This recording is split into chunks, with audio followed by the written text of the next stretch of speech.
যে মন্ত্রীরা থাকবে, বিধায়করা থাকবে, তাদের আন্ডারে প্রশাসন চলবে মুখ্যমন্ত্রীর নেতৃত্বে। এবং মাননীয় অনিমেষ দেববর্মাও আজকে ওনার জীবনে প্রথমবার রাজ্যে মন্ত্রিপরিষদের সদস্য হিসাবে শপথ গ্রহণ করেছেন। তো সরকারের তরফ থেকে একজন মন্ত্রী হিসাবে আরেকজন মন্ত্রীকে আমি সেখানে সাধুবাদ জানাই, ওনাকে ওয়েলকাম জানাই সরকারের তরফ থেকে।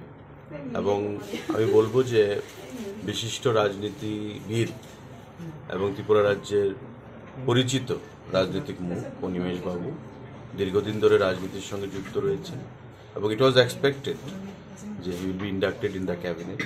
কিছুদিন ধরেই তার জল্পনা চলছিল এবং আজকে তার অবসান হলো। তো আমরা একসঙ্গে কাজ করব ক্যাবিনেট কলিগ হিসাবে। এবং আমাদের প্রধানমন্ত্রীর যেটা স্বপ্ন মোদিজির, যে সবকা সাথ সবকা বিকাশ, সবকা বিশ্বাস সবকা প্রয়াস, প্রত্যেককে সঙ্গে নিয়ে রাজ্যের জাতি জনজাতি প্রতিটা অংশের মানুষ উন্নয়নই হচ্ছে একমাত্র লক্ষ্য।